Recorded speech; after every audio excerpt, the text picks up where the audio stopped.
Hola chicos, de cara al examen de analítica muchos de vosotros me estáis preguntando dudas sobre un ejercicio de este estilo. Entonces bueno, he decidido resolverlo en el canal para que podáis ver la solución tranquilamente y así resolver todas esas dudas que os están surgiendo. Vamos a echarle un vistazo. Nos dice que se preparan 50 mililitros de una disolución que contiene cloruro amónico de concentración conocida.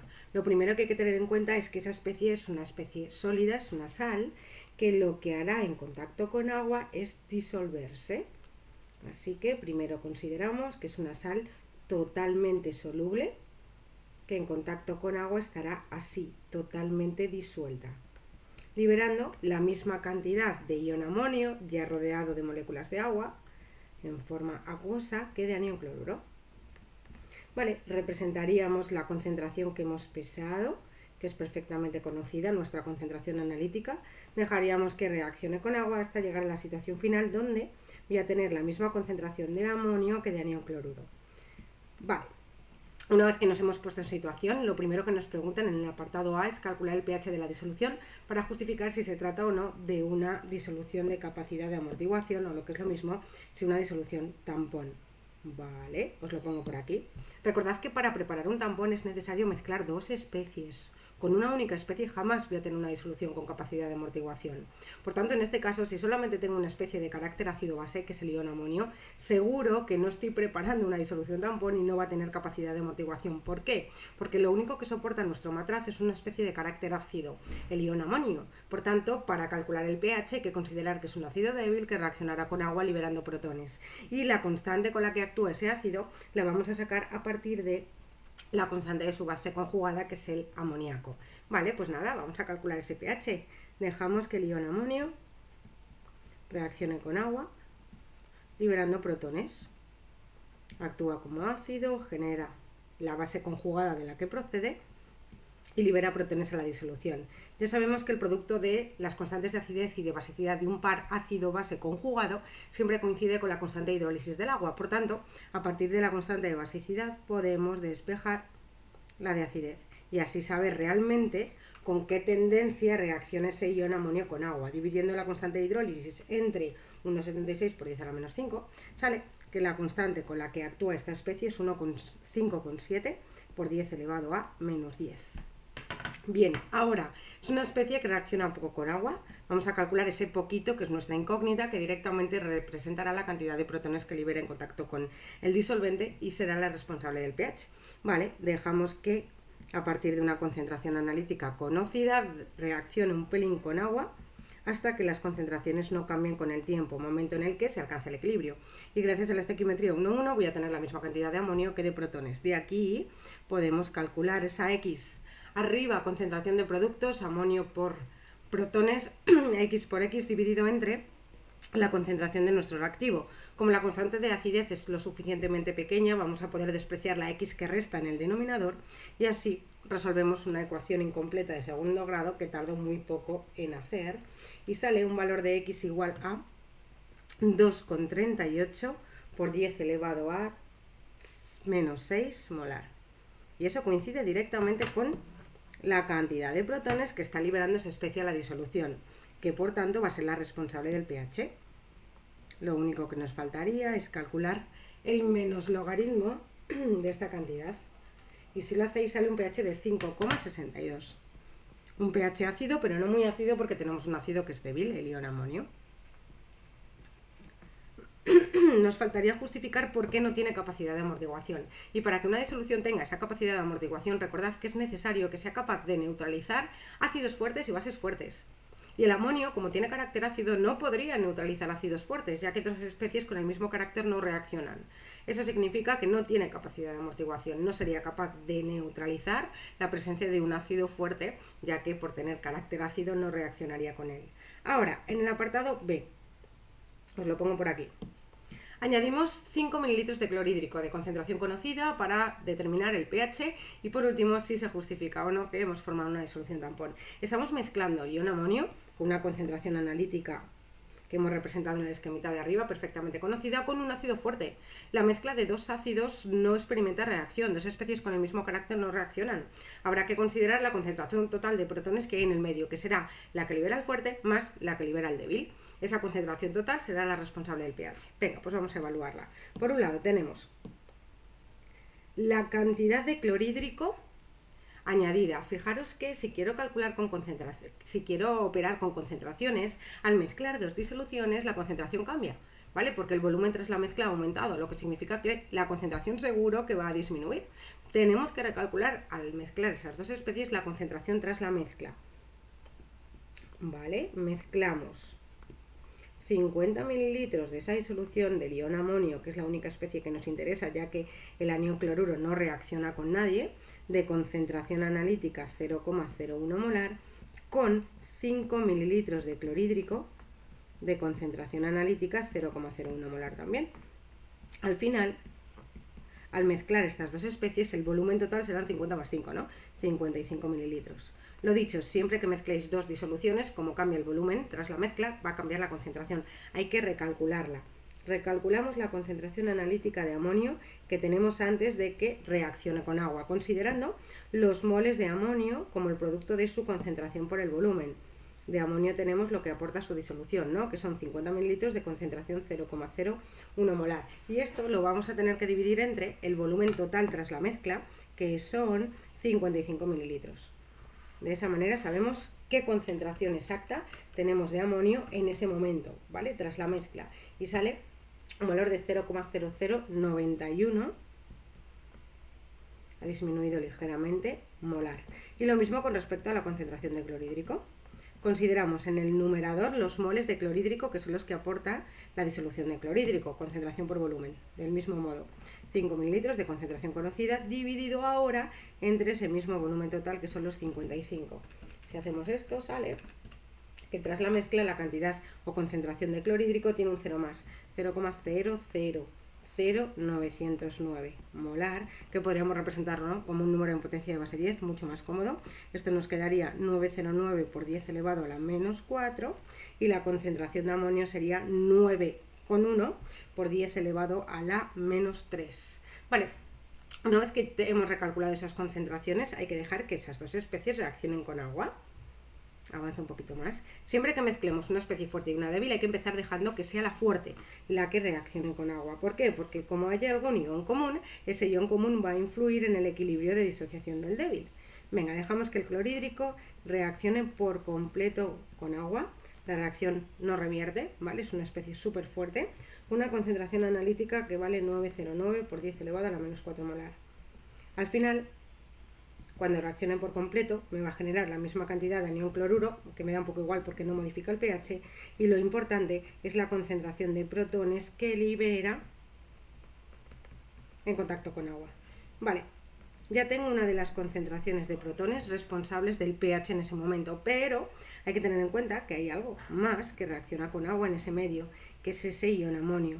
No reacciona tanto con agua porque es un ácido débil, tiene constante de acidez, pero libera una pequeña proporción más de protones. Sabemos que la tendencia que tiene ese amonio a liberar con agua se evalúa con su constante de acidez, que vale 5,7 por 10 a la menos 10. Vale, fijaros que la concentración de amonio tras la mezcla, os la pongo en potencia de base 10, era 9,1 por 10 elevado a menos 3 molar. Antes de que el amonio reaccione con agua hay protones, ¿vale? Hay que tener en cuenta ese efecto ion común que va a provocar que la reacción de hidrólisis de ese ion amonio no vaya tan bien como en ausencia de ese ion común. Aquí consideramos, por tanto, la concentración de protones que ya tenemos, la que acaba de liberar el ácido fuerte. Dejamos que reaccione ese ion amonio un poquito con agua, que es nuestra X, que coincidirá directamente con la pequeña cantidad de amoníaco que voy a tener en ese momento, y a la concentración de protones que ya teníamos, la que liberó el clorhídrico, le sumamos la que va a liberar ese ion amonio y la evaluamos de nuevo a través de la correspondiente constante de acidez. Os muevo un poquito la imagen ahí para tener más espacio.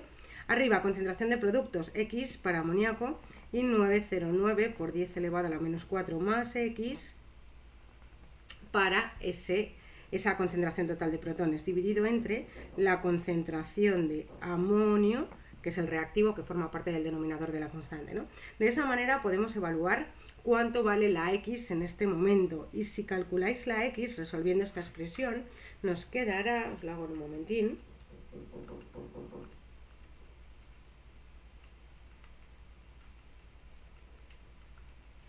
un valor de 5,7 por 10 elevado a 9 molar, menos 9 molar. Por tanto, al final, la cantidad de protones que libera el débil, que es este valor de X, no es significativa en comparación con la cantidad de protones que libera el fuerte, ¿vale? Pero lo correcto es considerar que ese ion amonio también reacciona con agua y genera una determinada cantidad de protones que somos capaces de calcular, aunque en este caso no va a ser responsable del pH porque es mucho más pequeñita que la concentración de protones que libera el clorhídrico. Pero a fin de cuentas, la concentración total de protones que tengo si estoy mezclando dos especies con el mismo carácter será la concentración de protones que liberó la especie fuerte más la pequeña proporción que en este caso ha liberado la débil. Al fin y al cabo, el pH viene dado exclusivamente por la cantidad de protones que ha liberado el clorhídrico. Hacemos el menos logaritmo y lo tenemos. 909 elevado a la menos 4 nos sale un pH de 3,04, un pH bastante ácido porque ahora lo que tengo en disolución es un ácido más fuerte. Finalmente, el pH tras la mezcla de dos especies con el mismo carácter, dos ácidos, uno fuerte y uno débil, es 3,04. Ya tenemos otro apartado terminado, ¿vale? Donde nos preguntaban el pH tras la mezcla de dos especies con el mismo carácter, que ya sabéis que no reaccionan entre sí, ¿vale? Bien, voy a echar un vistazo más a nuestro enunciado, vamos a ver qué nos preguntan en ese apartado C. Nos dice ahora que añadimos 5 mililitros de sosa de concentración 0,05. Voy a ir apuntando ahí, vale. ¿Cuál será el pH de la disolución obtenida? En este caso, como tengo un ion amonio que tiene carácter ácido y añadimos sosa, ya sí que hay reacción, ¿vale? Porque tengo un ácido con una base y eso se llama una reacción de neutralización. Vamos a dejar que se lleve a cabo esa reacción de neutralización, que se generen productos y al final de la reacción decidiremos qué es lo que tiene el matraz, que será el responsable del pH, ¿no? Venga, pues a por ello. Son 5 mililitros de concentración 0,05. En este apartado C mezclamos los 50 mililitros de amonio que teníamos en la situación de partida, ahora con sosa, en concreto con 5 mililitros de sosa de concentración 0,05 molar. De nuevo, si quiero trabajar con concentraciones, tendré que recalcular esas concentraciones tras la mezcla, ¿no? Que en este caso va a ser un volumen total de 55. Pero, como aquí ya hay reacción, y seguro que la reacción va a ir bastante bien porque participan los OH de la sosa, que es una especie fuerte, sabemos que podemos trabajar en milimoles, no hace falta trabajar en concentraciones, ¿no? Por tanto, por ahora no voy a recalcular las concentraciones porque a priori no las necesito. Puedo representar directamente la cantidad de ambas especies mezcladas en milimoles si multiplicamos el volumen de cada trocito por la concentración. Y esto sale que estamos mezclando en milimoles, porque estoy metiendo el volumen en mililitros, 0,5 milimoles de amonio con 0,25 milimoles de sosa. Vale, pues nada, a dejar que reaccionen con una reacción de neutralización que seguro que está muy desplazada hacia la derecha porque participa una especie fuerte. Vale, dejamos que reaccione el amonio con los OH que libera la sosa. Podemos justificar que la reacción va bastante bien, ¿vale? Porque ahora tenemos una especie fuerte, el amonio actúa como ácido porque es un ácido, libera protones y ese protón lo capta la base. Si le sumáis un protón a los OH, los neutralizamos, ¿no? Los hemos transformado en moléculas de agua. Lo dicho, siempre que una reacción va bastante bien porque participa en una especie fuerte, no hace falta trabajar con concentraciones. Podemos trabajar directamente en milimoles y así no tengo que recalcular concentraciones tras la mezcla, que hace que pierda un minutito de mi examen. Dejamos que reaccionen las cantidades iniciales que acabamos de mezclar en milimoles. Como siempre al principio, como todavía no hay reacción, no hemos generado amoníaco, y como la estequiometría es 1,1, el reactivo que aporte menor cantidad de moles al inicio es el limitante. Conclusión, la sosa desaparece tras la reacción.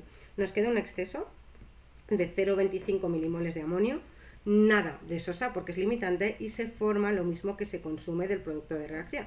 Ahí está, 0,25 milimoles de amoníaco. Llego a una situación final en la que en el matraz hay dos especies que son ácido y base conjugado, lo que significa que no reaccionan entre sí porque forman parte del mismo equilibrio. Y ahora sí que hemos preparado una disolución tampón, porque tengo una base débil, como es el amoníaco, en contacto con su correspondiente ácido conjugado.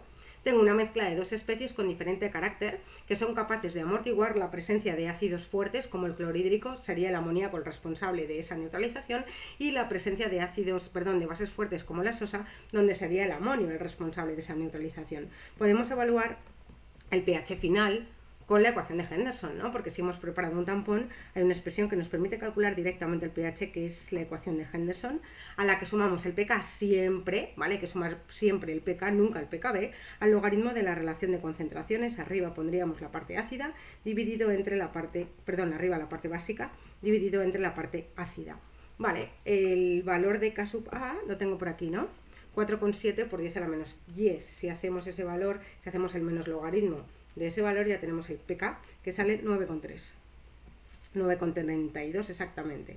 Después, lo bueno que tiene la ecuación de Henderson es que al final no hemos tenido que recalcular concentraciones tras la mezcla porque el volumen se va a simplificar, ¿no? Arriba tendríamos que poner los 0,25 milimoles de amoníaco dividido entre ese volumen total, vale, que sí, son 55 mililitros, pero como también voy a tener ese volumen en la concentración de amonio, al fin y al cabo, no hemos tenido que calcular esas concentraciones porque los volúmenes, al sustituir en la expresión de Henderson, se simplifican. Y ya no solo los volúmenes, en este caso, ¿qué ocurre? Que tengo la misma concentración de las dos partes del tampón, lo que provoca que el logaritmo de 1 sea 0. Y al final llegamos a la conclusión de que tenemos el tampón con la mayor capacidad de regulación posible, ¿no? Aquel tampón cuyo pH coincide con el pK, que en este caso sabemos que tiene un valor de 9,32. Ahora sí que hemos preparado un tampón con una mezcla de dos especies de diferente carácter que aseguran la amortiguación de especies ácidas y básicas. Eso es lo que significa que tenga capacidad tampón. ¿Cómo podemos justificarlo cuantitativamente? Pues dejando que el amoníaco reaccione con el clorhídrico y calculando la constante con la que se produce esa reacción, que seguro que va a tener un exponente súper grande, lo que nos asegura que la reacción es completa. Y por otro lado, dejando que sea el ion amonio el que reaccione con los OH de la sosa, consiguiendo también que la reacción sea completa a través del cálculo de su constante de la reacción de valoración. Y así, como las dos reacciones van a ser completas, podemos asegurar que esta mezcla sí que sería capaz de amortiguar la presencia de ácidos y de bases fuertes, ¿vale? Esa es la característica de una disolución tampón. Después, un vistazo atrás porque creo que nos pedían algo más.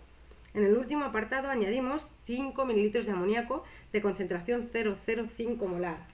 Me lo apunto por aquí. Vale, pues vamos a ver qué es lo que ocurre en esta última mezcla. En el apartado D mezclamos lo que ya teníamos del principio, los 50 mililitros de ion amonio de concentración analítica 0,01 molar con 5 mililitros de amoníaco, también de la misma concentración que antes la sosa, ¿no? 0,05. Vale, estamos mezclando dos especies que no reaccionan, aunque tenga diferente carácter. ¿Por qué? Porque son ácido y base conjugado, ¿no? Forman parte del mismo equilibrio, así que directamente estamos mezclando las dos especies que constituyen el tampón. En el apartado anterior solamente teníamos amonio y al añadir sosa hemos conseguido generar amoníaco, así que tras la reacción hemos formado una disolución reguladora. Aquí hemos formado directamente la disolución reguladora al mezclar esas dos especies. De nuevo, como voy a evaluar el pH utilizando la ecuación de Henderson, sé que el volumen final no lo necesito porque se me simplifica, ¿no? De nuevo será la suma del volumen de la primera disolución más la cantidad de amoníaco, pero puedo trabajar directamente en moles porque al utilizar la ecuación de Henderson el volumen se nos va. Teníamos 0,5 milimoles de amonio y en este caso hemos añadido 0,25 milimoles de amoníaco.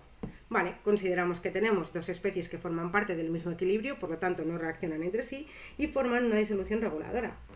Y para evaluar el pH de una disolución tampón no hay que ponerse a dejar que las especies reaccionen con agua. Tengo una fórmula que me permite calcular directamente esa concentración de protones, que es la ecuación de Henderson, donde ahora, como las concentraciones no son iguales, pues el logaritmo no se nos va a simplificar.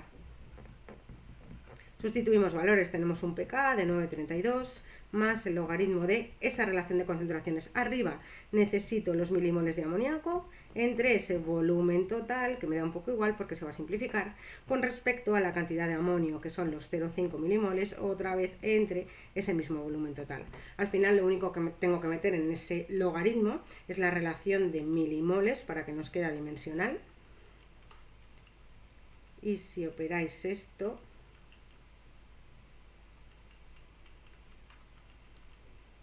sale un pH de 9,02. Este es el pH del tampón que acabamos de preparar al mezclar una base débil con su correspondiente ácido conjugado 902. Las únicas mezclas que tienen capacidad de amortiguación son las del apartado C y las del apartado D. Bueno, pues con este ejercicio espero haber resuelto todas esas dudas y nada, mucho ánimo con ese estudio, que seguro que el examen va a salir genial. Estoy a vuestra disposición. Un saludo.